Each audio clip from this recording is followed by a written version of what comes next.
All right, this is the last video for the Unit 4A practice test. So we are going to jump right in. These are the constructive response problems.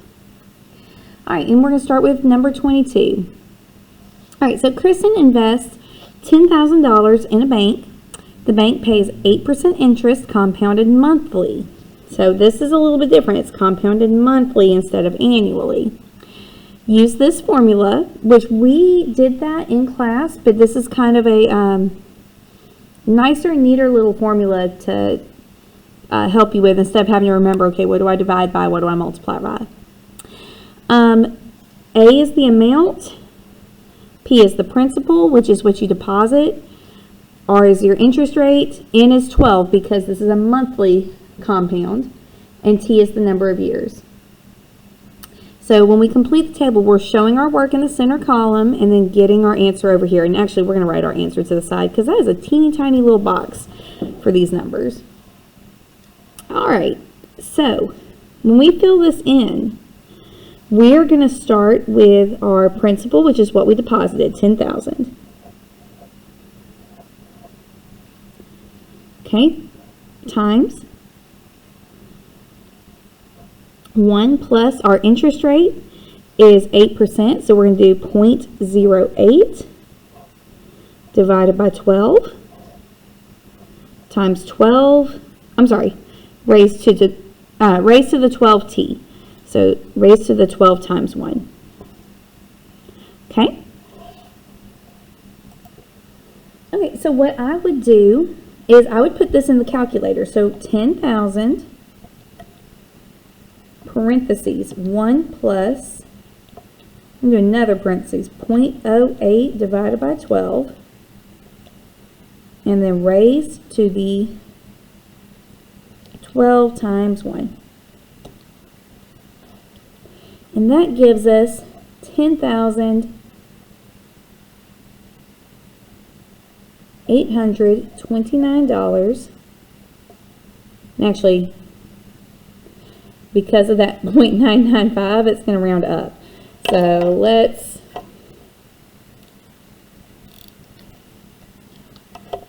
that should round up to 30.00.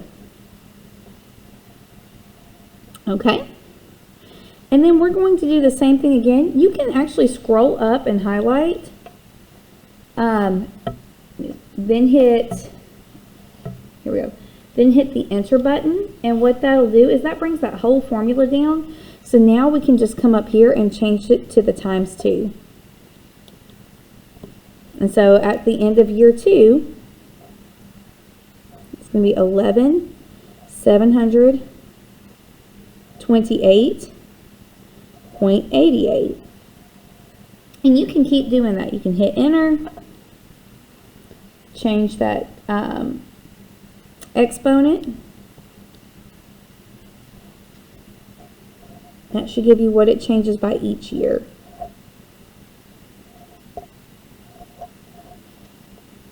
Hit enter.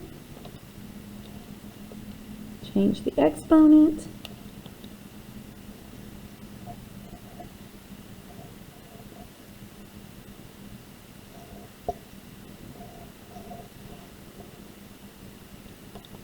Enter. Oops, I didn't change the exponent. Change it to a 5. This is 14,898.46. All right, now we do need to fill this in. Okay, so that's going to be ugly. All right, so we're just going to rewrite this.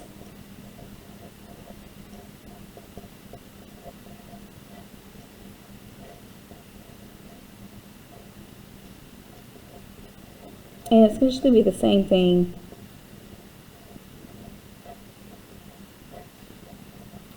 over and over again. This is what we put in the calculator. We just changed the exponent from 1 to 2 to 3, so on and so forth.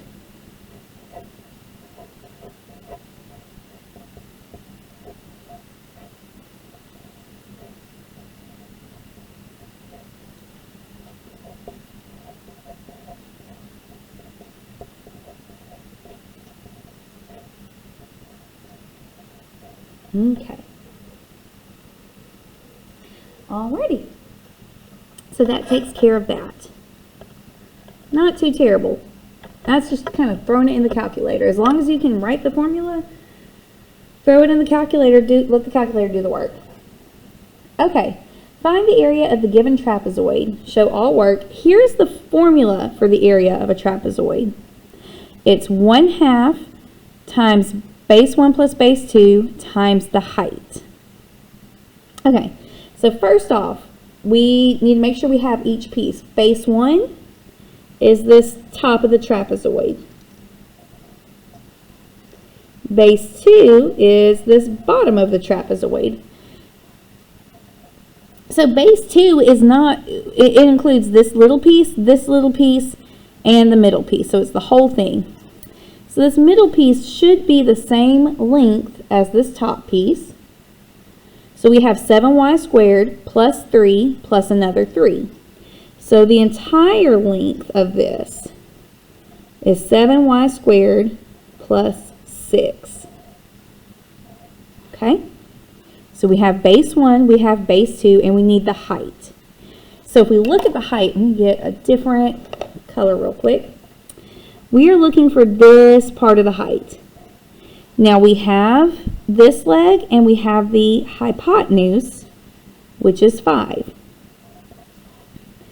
So if we have two sides of a right triangle, in order to get the missing side, we have to use Pythagorean theorem. So we're going to do a squared plus b squared equals c squared. Now the important thing to remember is we have c, we have the hypotenuse. So we have an a value, that would be 3. We don't know h, we don't know the height. Well, we do know c is 5. Alright, so we are going to do some math here. We're going to do 3 squared is 9 plus h squared equals 5 squared, which is 25. All right, to get h by itself, we're going to subtract 9 from each side. And we have h squared is equal to 16. Now, I don't want the height squared. I just want the height. So, to undo a square, we take the square root. So that cancels, and we're left with the height is 4. The square root of 16 is 4. Okay, so now we've got to find the area of the trapezoid. I'm going to kind of section this off. We have the formula. 1/2 times base 1, we said was 7y squared. Base 2, we said was 7y squared plus 6. And then, our height we said was 4. Okay, so there's a few different ways we can do this. We're going to do 1/2 times everything times 4. We don't have to multiply in this order, though. We can actually multiply the 1/2 and the 4 first. So 1/2 of 4, or 1/2 times 4, is 2. Okay? And then let's add what we can on the inside of parentheses. So 7y squared and 7y squared are like terms because they both have y squared. So 7 and 7 is 14, y squared plus 6. Then I'm going to distribute my 2. And that's going to be 28y squared plus 12. And that is my final answer. So yay, that's it. Okay. Let's see. What else? Okay. So that should be that's it for 23. So let's move on to number 24. All right, my favorite. We have the volume of a rectangular prism. We have the height. We have the width. We're missing the length. So remember, volume is equal to length times width times height. I have the volume, that's 120 x to the 5th, y to the 4th, z to the 6th. Okay, I don't have the length. I'm going to put that in a different color so I know that's what I'm looking for. But I do have the width, which is 5xy squared z. And I do have the width, I'm sorry, that is the width. I do have the height, which is 8xy z to the 3rd. Okay, so the first thing I think I'm going to do is multiply these so I only have one set of everything to deal with. So I'm going to bring down the volume. We don't know the length, so I'm going to leave that red. Okay, so I'm going to multiply. So 5 times 8 is 40. X times x is x squared. Y squared times y is y to the 3rd. And z times z to the 3rd is z to the 4th. All right, and then to get the length by itself, I need to divide both sides by this big giant mess.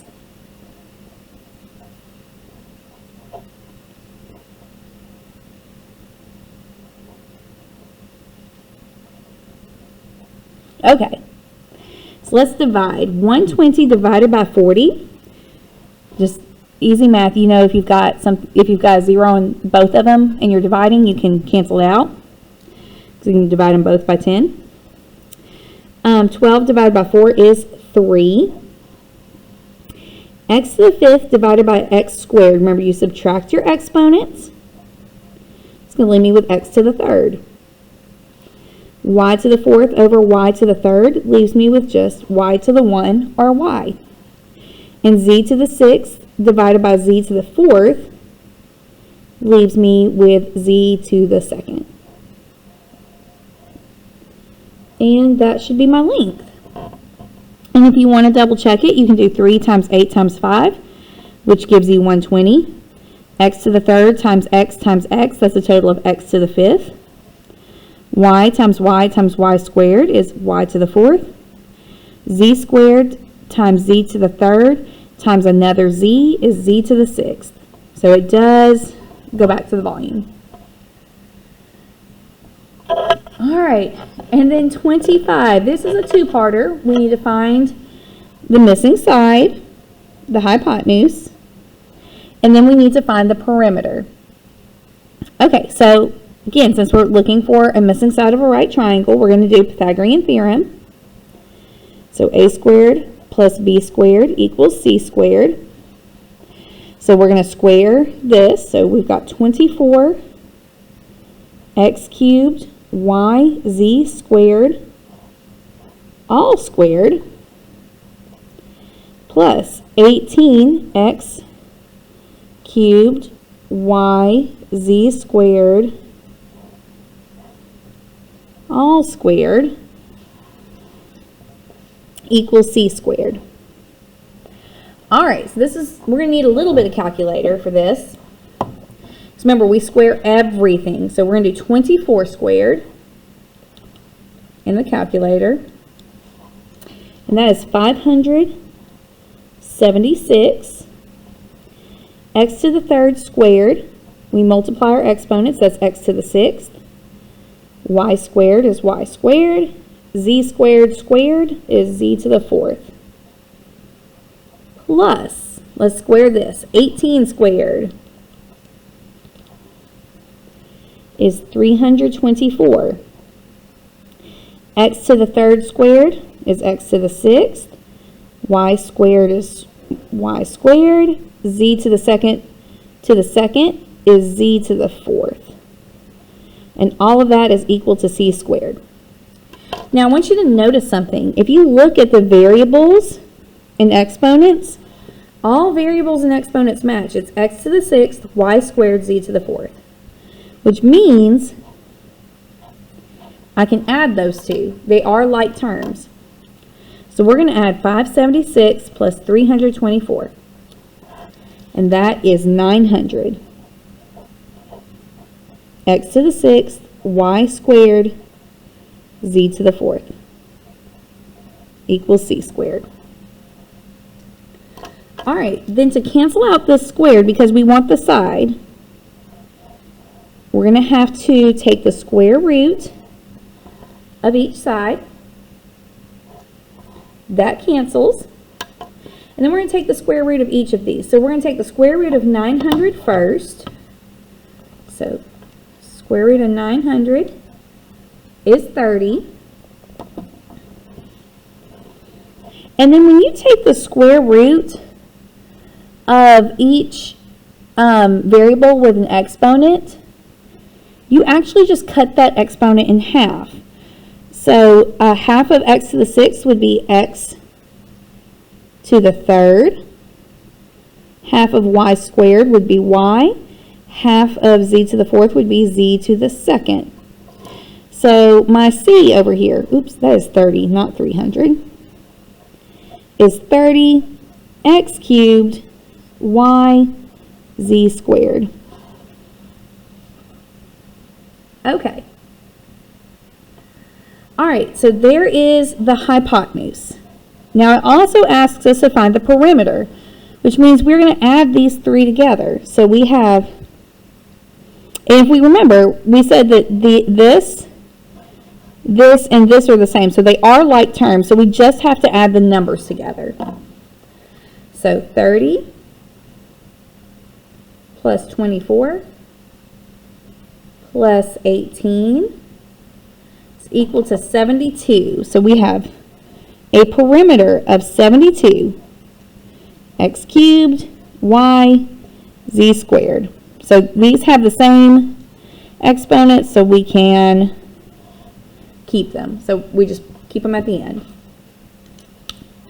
Alrighty, I hope this was helpful. I know this was the longest of all four parts.